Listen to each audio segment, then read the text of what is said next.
आपका third trimester start हो गया है।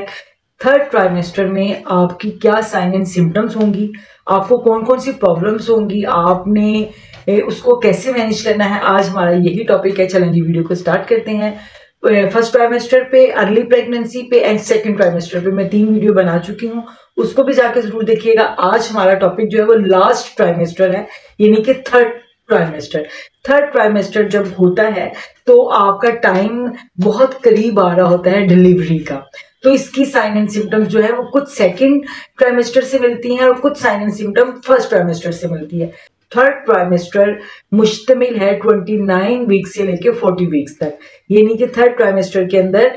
7वां महीना, 8वां महीना और 9वां महीना, ये 3 महीने आप स्पेंड करते हैं। जैसे ही आपका थर्ड ट्राइमेस्टर स्टार्ट होता है, जो ज्यादातर कंप्लेंट्स के साथ पेशेंट आते हैं वो है पेल्विक पेन। होता क्या है कि आप फीटस का साइज चुका है, बच्चा फुल बड़ा हो चुका है और आपका पेट का साइज भी काफी बड़ा हो चुका है, और बेबी जो है ना, ज्यादातर बोझ जो है वो नीचे पेल्विक बोन के ऊपर डालता है, जिसकी वजह से माँ को उठना, बैठना, हिलना, चीज को उठाना, करवट लेना, इन तमाम कामों में मुश्किलात का सामना करना पड़ रहा होता है। इस वजह से एक जो दर्द है वो पेल्विक के पास नीचे की साइड पे ठहर जाती है कुछ, और वो टेम्परेरी पेन होती है। थोड़ा सा आराम करने से, लेट जाने से,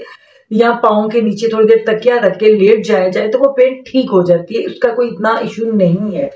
तो अगर वो पेन जो है वो आपको एकदम स्वेर होती है, बहुत ज्यादा होती है, रेडिएट करके पीछे की तरफ जाती है,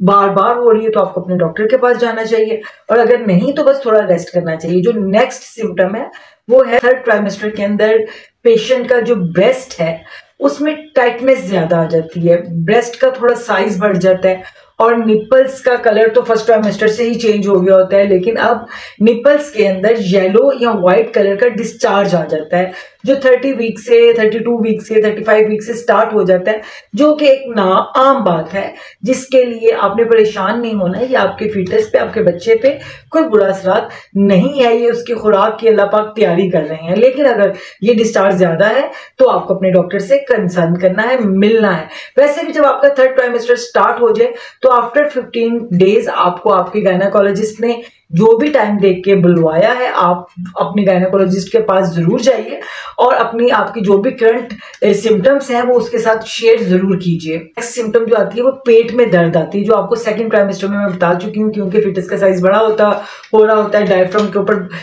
वजन आ रहा होता है, स्टमक जो है वो उसको जगह बेचारे को कम मिलती है, जिसकी वजह से गैस और पेट में दर्द वगैरह रहती है। और अब थर्ड ट्राइमेस्टर के अंदर तो जाहिर फिटस ज्यादा बड़ा हो गया है और अब डायफ्राम के ऊपर ज्यादा बोझ आ गया है, तो अपर एब्डोमेन के ऊपर पेन रहेगी। इस वजह से हम कहते हैं थोड़ा थोड़ा खाएं, बार बार खाएं, बहुत ज्यादा ना खाएं कि आपको गैस्ट्रिक इश्यूज को देखना पड़े। उसके बाद जो नेक्स्ट सिम्टम है, जो फर्स्ट ट्राइमेस्टर में थी,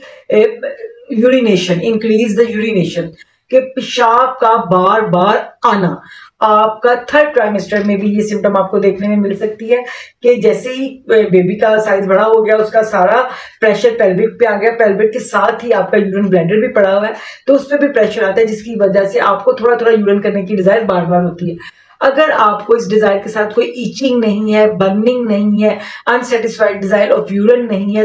यूटीआई जैसी सिम्टम्स नहीं है, तो ये एक नॉर्मल बात है, ठीक है। तो लेकिन अगर आपको लग रहा है कि यूरिन बार बार आ रहा है, साथ जलन हो रही है, पास करने में पेन हो रही है, तो आपको अपने डॉक्टर को विजिट करना है, उनको बताना है। आप थर्ड ट्राइमेस्टर में आपका वजन तो बढ़ ही रहा है और बेबी का वजन भी बढ़ रहा है। अब फर्स्ट और सेकंड ट्राइमेस्टर में पेशेंट्स आके कहती हैं डॉक्टर साहब वजन नहीं बढ़ रहा, वजन वहीं का वहीं है, पता नहीं बच्चा ग्रोथ कर रहा है कि नहीं, पता नहीं बच्चा उतने का उतना ही है। होता क्या है कि आपका वेट और आपके बेबी का वेट थर्ड ट्राइमेस्टर में ही बढ़ता है, ज्यादातर वजन जो है वो आपका थर्ड ट्राइमेस्टर में बढ़ता है। फर्स्ट ट्राइमेस्टर में तो आपको पता है बेबी का जो है वो ब्रेन बन रहा होता है, उसमें वेट का, सेकंड ट्राइमेस्टर में कुछ हद तक वेट बढ़ता है, लेकिन एक्चुअल जो वेट है वो थर्ड ट्राइमेस्टर में बढ़ता है। बच्चे का वेट जो है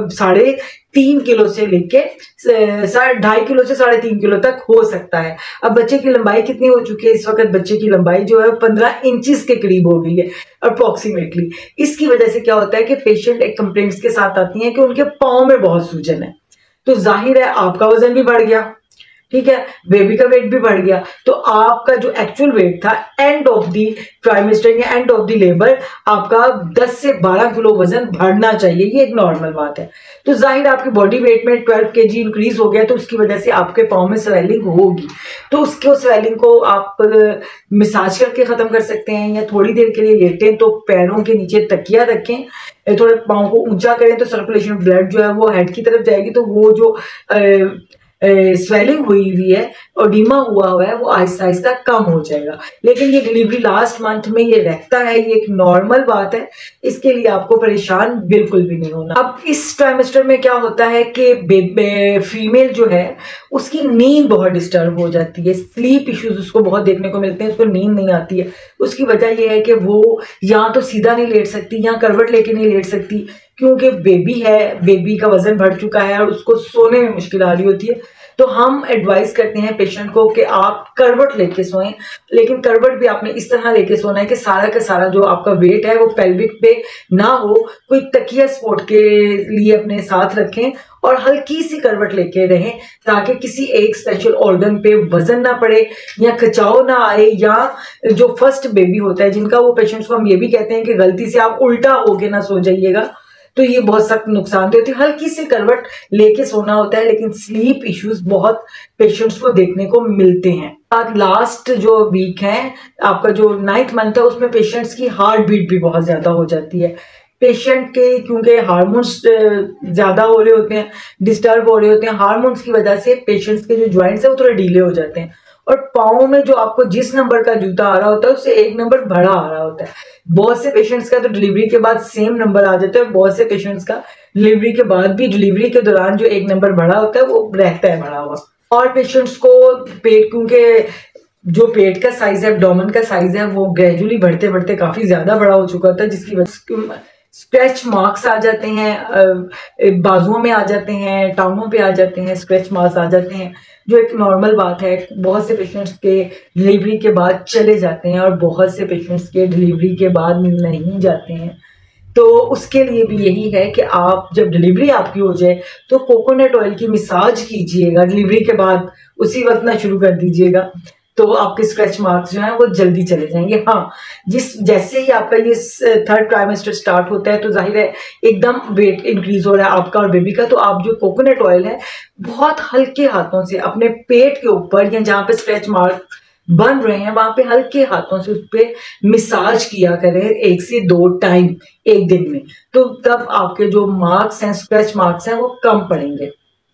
आज बस इतना ही। नेक्स्ट वीडियो में हम देखेंगे कि वो कौन सी वार्निंग सिम्टम्स हैं जो अगर आपको पता चल जाए तो उसका मतलब ये हो सकता है कि डिलीवरी का टाइम पास आ रहा है, you have to visit to your doctor. तो वो वार्निंग सिम्टम्स जो सब प्रेग्नेंट औरतों के लिए जाननी बहुत जरूरी है, उसको डिस्कस करेंगे। तब तक के लिए अल्लाह हाफिज, पाकिस्तान जिंदाबाद।